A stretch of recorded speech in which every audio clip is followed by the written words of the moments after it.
Sí. Buenas tardes, somos el equipo 2 y está integrado por, Martínez Cruz, Jessica Paola.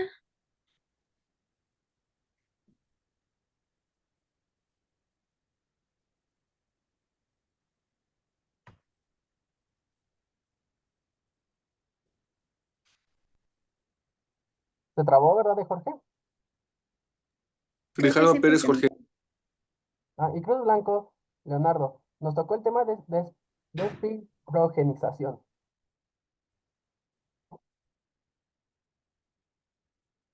Mm. La despirogenización se refiere al proceso de eliminar un pirógeno de una sustancia, recipiente o instrumento, como instrumentos quirúrgicos o un recipiente o preparación farmacéutica.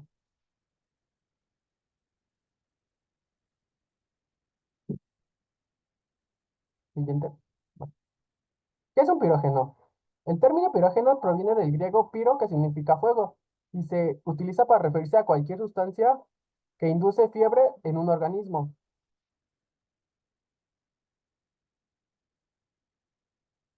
¿Qué es un pirógeno? Según la Comisión Federal para la Protección contra Riesgos Sanitarios, el pirógeno se refiere a cualquier sustancia que pueda causar fiebre en el cuerpo humano. Pirógenos en... Hay dos tipos de pirógenos. Los pirógenos endógenos, que son sustancias que se generan dentro del propio organismo, resultado de una respuesta inflamatoria. Entre los pirógenos endógenos más relevantes se encuentran ciertas citoquinas como la interleucina 1, interleucina 6 y el factor de necrosis tumoral alfa.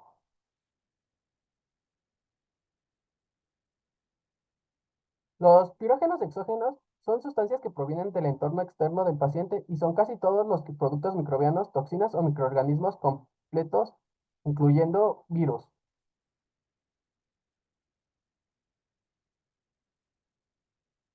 Hay muchos tipos de pirógenos exógenos, como la endotoxina de tipo liposacárido, que es producida por todas las bacterias gram negativas y es uno de los pirógenos más, más potentes conocidos. La- Las endotoxinas de Staphylococcus aureus, estas toxinas son producidas por algunas cepas de la bacteria Staphylococcus aureus y pueden causar fiebre cuando se administran en animales de experimentación. Y las toxinas de Streptococcus de grupos A y B, estas toxinas también llamadas superantígenos son producidas por ciertas cepas de Streptococcus y pueden inducir a la fiebre en animales de experimentación. Siguiente. Ok. La presencia de pirógenos en inyectables puede tener efectos adversos en los pacientes que reciben estos medicamentos. Los pirógenos son sustancias que pueden causar una respuesta inflamatoria en el cuerpo, lo que puede llevar a la fiebre, escalofríos, dolor y malestar general.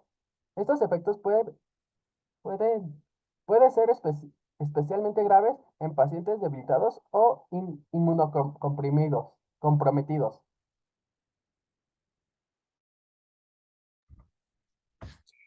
durante la preparación de productos inyectables, los pirógenos pueden ser incorporados a la formulación por el disolvente, que generalmente se utiliza agua, por las sustancias disueltas, ya sea el principio activo y los adyuvantes, o por el material. En el caso del vehículo, para eliminarlos del agua hay que someter el agua a un tratamiento. El mejor, el mejor sistema es la destilación. En el caso de la materia prima, esta se debe someter a temperaturas muy altas de 250 grados Celsius durante 45 minutos o más tiempo, dependiendo de la temperatura que se utilice. Esto se realiza siempre que el producto tolere las temperaturas. Y en el caso de los envases, el recipiente generalmente es de vidrio y lo mejor para eliminar los pirógenos es utilizar procedimientos agresivos como ácidos o bases.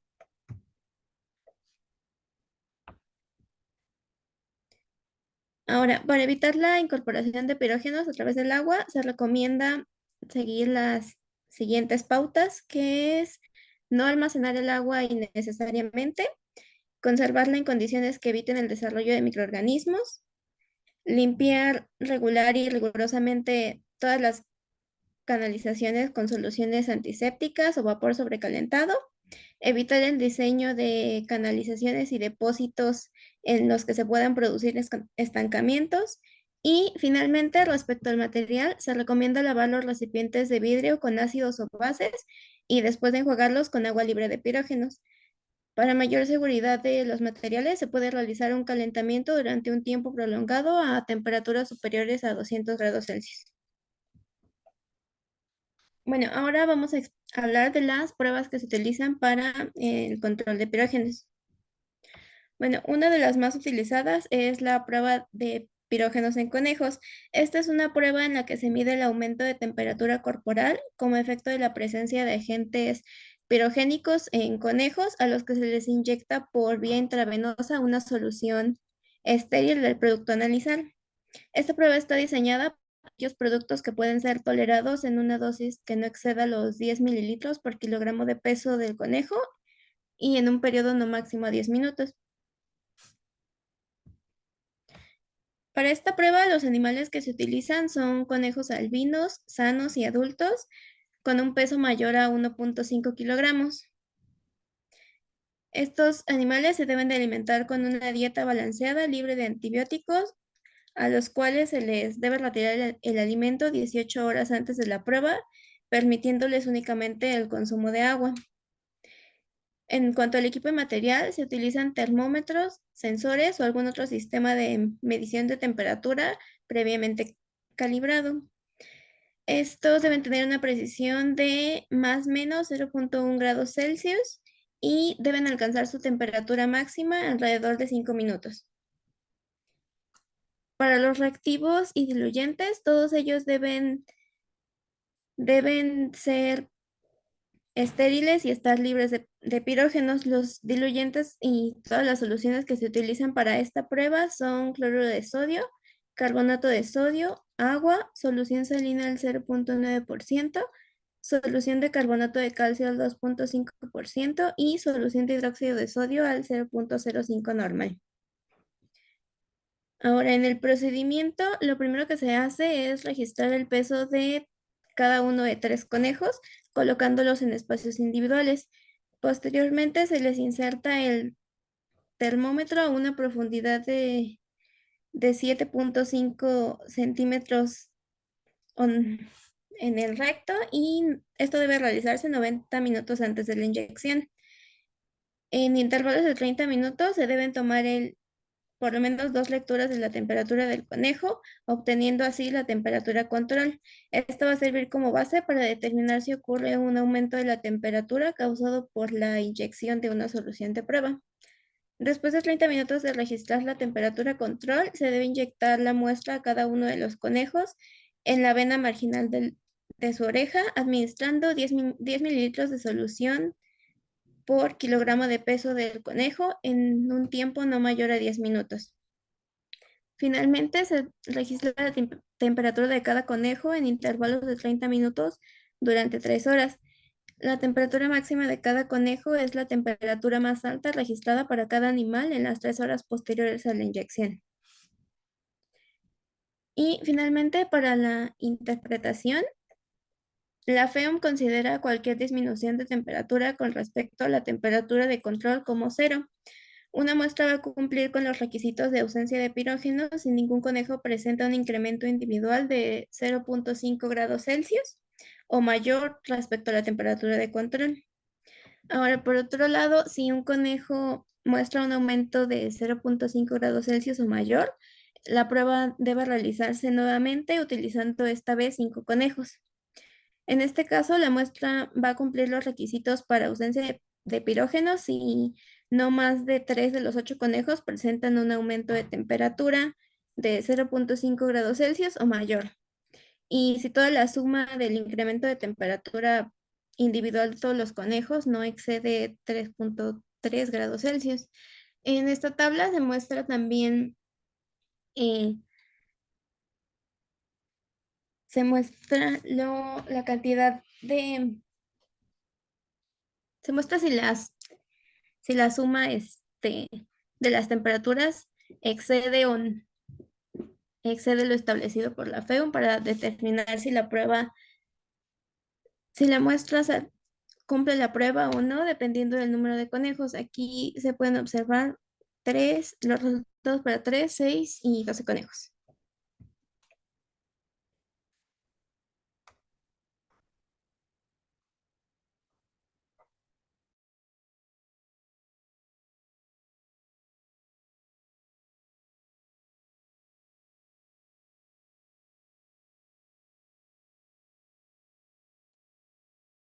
Ensayo de lisado de amebocitos de líminos, prueba LAR.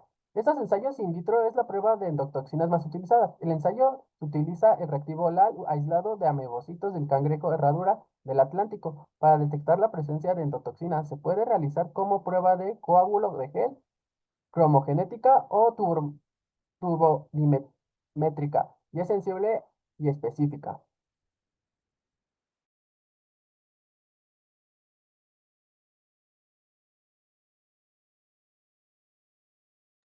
La técnica de coágulo del gel es una técnica cualitativa estándar. Se basa en la formación de un coágulo del gel después de la interacción de enzimas procoagulación en el, en el, en el ALD con las endotoxinas. Permite una evaluación visual de la formación de coágulos. Es sensible y fácil de usar. No requiere automatización adicional. Es adecuada para programas de prueba que se utilizan en una prueba fácil y versátil, con los resultados constantes. Ensayo cromogénico LAL. Es una modificación de la reacción del coágulo del gel. Se basa en la excisión del sustrato cromogénico y la visualización de la reacción colorimétrica. Permite mediciones altamente sensibles y cualitativas y automatizadas. Puede ser utilizado para análisis de alto rendimiento. Es la elección adecuada cuando las muestras no son adecuadas para el ensayo turbi- turbidimétrico o requieren una sensibilidad extremadamente alta. Ensayo,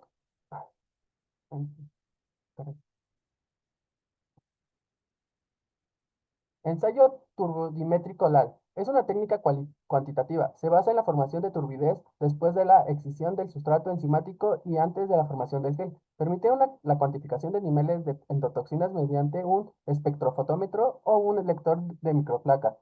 Es sensible y fiable, permite la cuantificación de datos y análisis de alto rendimiento. Es la opción preferida para obtener resultados cuantitativos de endotoxina. Dice, la prueba de activación de monocitos, llamada MAT. Esta es una prueba in vitro que se basa en el aislamiento de monocitos de sangre humana periférica y su incubación con una muestra analizada para determinar el contenido de pirógenos. Si la muestra está contaminada con pirógenos, se estimula a los monocitos para que liberen citocinas inflamatorias que pueden cuantificarse mediante un ensayo de inmunoabsorbente ligado a enzimas, llamado ELISA. La prueba de activación de monocitos es un ensayo fiable para la detección de pirógenos, aunque se detecta para todos los pirógenos y no solo para las endotoxinas. Dice, ensayos basados en el factor C recombinante. El factor C es el componente inicial de la cascada de coagulación del cangrejo herradura que es inducida por las endotoxinas. Los ensayos basados en el factor C recombinante se basan en el principio de la prueba LAL.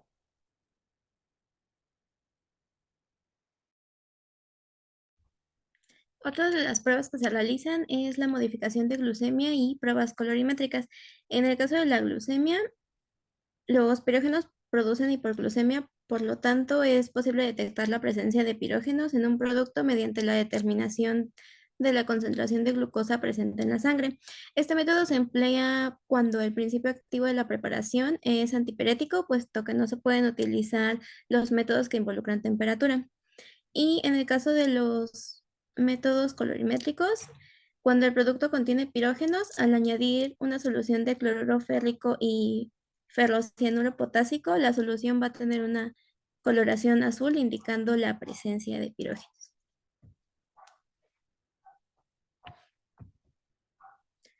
Y ahora, en los métodos que se utilizan para eliminar patógenos, actualmente no existe un método universal. Sin embargo, todos los métodos que se utilizan son de alcance limitado, dado que no son aplicables a preparaciones ya dosificadas en sus envases definitivos. Y algunos de los procedimientos que se utilizan son la adsorción sobre carbón activo.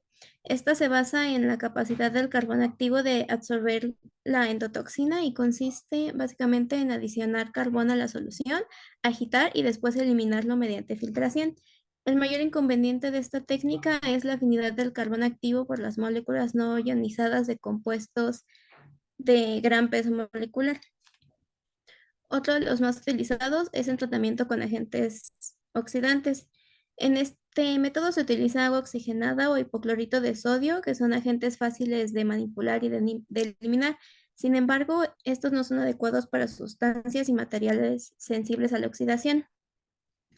En el caso de la filtración, se utilizan membranas de ultrafiltración que separan las grandes moléculas orgánicas para que los pirógenos puedan ser retenidos. Las moléculas utilizadas se clasifican por el límite de peso molecular nominal excluido y generalmente tienen una porosidad entre 0,2 y 0,02 micrómetros. En soluciones acuosas en cantidades de toxinas de entre 10 a la menos 6 y 10 a la menos 5 gramos por mililitro, se recomienda el uso de membranas de límite de peso de 100.000. Otro método es el calentamiento en medio ácido o en medio alcalino. En el medio ácido consiste en el tratamiento con soluciones de ácido clorhídrico 0,1 normal durante 30 minutos a 100 grados Celsius. Esto con el objetivo de inactivar lipopolisacáridos mediante un proceso hidrolítico. En el caso del medio básico, se utilizan generalmente soluciones de hidróxido de sodio al 0,1 normal en etanol para provocar la saponificación del ácido graso del lipopolisacárido y así eliminar el pirógeno. En el caso del calor seco, este es un método utilizado para inactivar pirógenos presentes en ampollas y envases de vidrio, equipos metálicos y productos termoestables. Esta técnica consiste en el uso de temperaturas superiores a 250 grados Celsius por aproximadamente 30 minutos. Y finalmente, otros de los métodos que se utilizan son la destilación, la osmosis inversa y las técnicas cromatográficas. Ahora, la esterilidad es un requisito obligatorio para todos los productos inyectables. Usualmente se esteriliza el producto fabricado en su recipiente definitivo, excepto cuando éste no pueda ser sometido al tratamiento en el recipiente. En este caso, cada componente de la formulación se debe esterilizar por separado y la elaboración del producto deberá ser en condiciones que aseguren su esterilidad y eviten la presencia de microorganismos. No existe un método universal para la esterilización de todas las sustancias, los principios activos, excipientes, disolventes y materiales utilizados en la fabricación de inyectables. La elección de alguno de los métodos de esterilización se debe realizar de acuerdo con la cantidad y el tipo de contaminación que sufre el material, así como también de su estabilidad frente a la temperatura, la radiación y otros agentes químicos que se utilizan en los procesos de esterilización. Los métodos más comunes para las formulaciones inyectables son el calor húmedo. En este se utilizan aparatos denominados autoclaves que generan vapor de agua para la destrucción de microorganismos por medio de la coagulación de sus proteínas. La farmacopea establece que el proceso debe llevarse a cabo a una temperatura de 121 grados Celsius durante 15 minutos. Esto considerando que existe un tiempo de calentamiento hasta llegar a la temperatura de esterilización y un tiempo de enfriamiento. Otro método es el calor seco. Esto se lleva a cabo en estufas y túneles de aire circulante para la destrucción de microorganismos a través de la oxidación de sus componentes celulares. Se emplean comúnmente temperaturas de 180 grados Celsius durante 30 minutos. En el caso de la filtración, este método se basa en la separación física de los microorganismos de una solución por el uso de filtros. Se utilizan principalmente dos tipos de filtros, Los de profundidad, que separan los microorganismos por absorción o por atracción electrostática, y los filtros de membrana, que tienen aproximadamente un tamaño de poro de 0,22 micrómetros. Estos actúan como tamices y retienen a los microorganismos. Otro método es la esterilización por óxido de etileno. Esta técnica se realiza en cámaras estancas que utilizan el óxido de etileno mezclado con dióxido de carbono. Esta mezcla de gas resulta letal para los microorganismos al reaccionar con las moléculas proteicas que bloquean su metabolismo celular. El óxido de etileno es un gas que penetra bien los materiales y es fácil de eliminar de los productos. Y finalmente, también se utiliza las radiaciones ionizantes. Este método se basa en el uso de radiaciones que ionizan y excitan a la molécula, produciendo reacciones químicas que causan efectos letales en los microorganismos. Generalmente se pueden utilizar dos tipos de radiaciones: las electromagnéticas, que tienen partículas gamma, y las radiaciones corpusculares, que tienen partículas beta. Ahora, para el control de proceso de esterilización, generalmente se utilizan termómetros registradores que indican cuando se alcanza la temperatura de esterilización. Y también existen otros indicadores o testigos de la esterilización que son de tipo biológicos y químicos. Bueno, en cuanto a la normatividad de la evaluación de pirógenos y sobre todo del proceso de despirogenización, se califican, como ya lo hemos mencionado, existen diferentes métodos para poder llevar a cabo este proceso. No es un proceso universal. Sin embargo, se realizan dos calificaciones, que es una calificación de desempeño de los equipos que se utilizan para despirogenar y una calificación de operación. En la calificación de desempeño, pues se busca evaluar en condiciones estándar, es decir, con la carga de materiales y en el uso natural que se le da normalmente en la industria o en el proceso. En este caso se busca evaluar la penetración de calor y medir la distribución y uniformidad del calor en toda la distribución, sobre todo para esto, para procesos de despirogenización mediante calor, ya sea, como lo había mencionado mi compañera, en calor seco o calor húmedo. La calificación de operación igual se ejecuta en tres ciclos de operación y se evalúa igual cómo se distribuye el calor y se analiza el sistema de control interno. Se busca calcular la calibración del sensor, es decir, como menciona mi compañera, la temperatura a la que marca cada uno de los sensores que contiene estos equipos. En la calificación de operación se busca evaluar o calificar qué tanto se desarrolla el proceso de despirogenización o en este caso de esterilización durante diferentes usos o diferentes momentos del uso del equipo.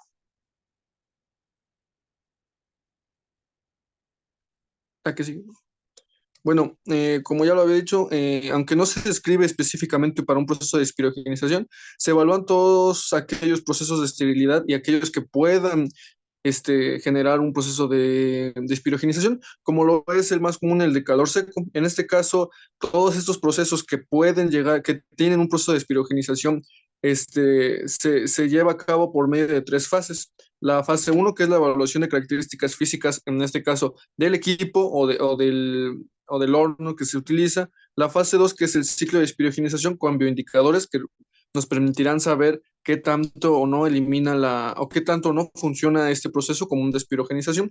Y la fase 3, que es más que nada el apunte, que es el proceso mediante el cual se registra y se anota que precisamente los procesos se llevan a cabo para una despirogenización. Bueno, en la fase uno es la medición de temperatura y esta se realiza por medio de termopares. Los termopares son un dispositivo que traduce una magnitud física, es decir, una cantidad de energía en una señal eléctrica. Los termopares por lo regular están conformados por dos alambres de metal, esto dependiendo del termopar y del equipo, que cubiertos de materiales flexibles, lo que nos permite introducirlos en diferentes espacios y nos ayuda a medir mediante señales qué tanto penetra la cantidad de calor. Para la evaluación de este proceso, de esta fase, pues en un proceso de espirogenización se evalúa cómo se distribuye la temperatura, por lo que los termopares se ponen en diferentes áreas en este caso de la superficie en donde se va a realizar la espirogenización y se busca obtener que todo el espacio tenga una distribución uniforme del lugar. También este proceso nos permite encontrar el lugar más frío, el punto más frío, donde no se alcanza en este proceso de espirogenización por calor. La que sigue. Bueno, como ya lo había mencionado, este estudio pues, es un estudio de distribución de temperatura y de penetrabilidad, es decir, inicia desde que el equipo arranca desde que arranca el equipo su proceso de esterilización hasta que termina su ciclo y se analiza el comportamiento de las pulsaciones en todo ese proceso. Según la farmacopea de los Estados Unidos, que rige también un poco lo que es los procesos farmacéuticos en México, la variación de temperatura que se establece se recomienda que sea una variación de más o menos 1 grado, es decir, que en la distribución en todo el espacio en donde se distribuyeron los termopares y se analiza el proceso de espirogenización por calor sea de 1 grado máximo, por lo que se busca que esta uniformidad sea en todo el espacio donde se busque llevar a cabo este proceso. También, bueno, algunos factores que afectan esta uniformidad, pues es el tamaño, la instalación y el tipo de equipo que se utilice, ya sea pueden ser hornos o autoclaves. En la fase 2 que es en el, es un, es donde se busca establecer si los procesos de esterilización son de tienen un mecanismo de despirogenización o no, eso es a través de bioindicadores que son endotoxinas. Este procedimiento pues busca establecer los diferentes factores de contaminación a un mayor grado de bioindicadores. Como ya lo había mencionado mi compañera Jessica, pues existen las pruebas del LAL, también, según la farmacopea de los Estados Unidos, se establece como mínimo 10 bioindicadores que se distribuyen alrededor de la superficie que se quiere establecer. Estos 10 indicadores se establecen en los equipos. Cuando se busca ver la penetrabilidad que tiene en las sustancias, en las soluciones o en los materiales, se utilizan indicadores dependiendo del tamaño o la superficie, en este caso, que se busque despirogenizar. En este caso, se sigue un patrón X, es decir, una sustancia prueba, una sustancia muestra que en cada nivel nos va a buscar tener las condiciones del peor de los casos.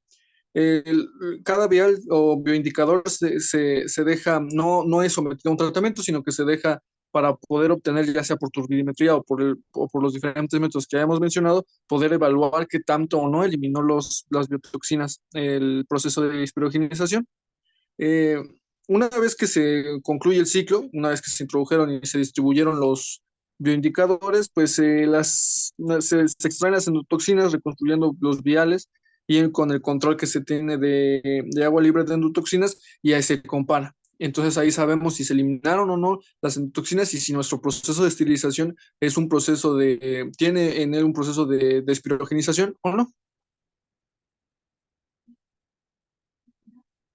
Bueno, como ya lo había mencionado, la NORM 059, Buenas Prácticas de Fabricación de Medicamentos, es la que nos ayuda a regular estos procesos de despirogenización, igual que la FEM, que nos describe todos estos procesos de esterilización. De igual manera, los procesos de operación y esterilización y despirogenización están regulados por la ISO 20857 del 2013, que nos ayuda a saber como asistencia sanitaria y requisitos para el desarrollo de la validación, en este caso específicamente de calor seco, como un despirogenizador. Listo. Bueno, estas son las referencias que utilizamos sobre nuestra exposición y en la que, bueno, todas las fuentes de información y sería todo. Gracias.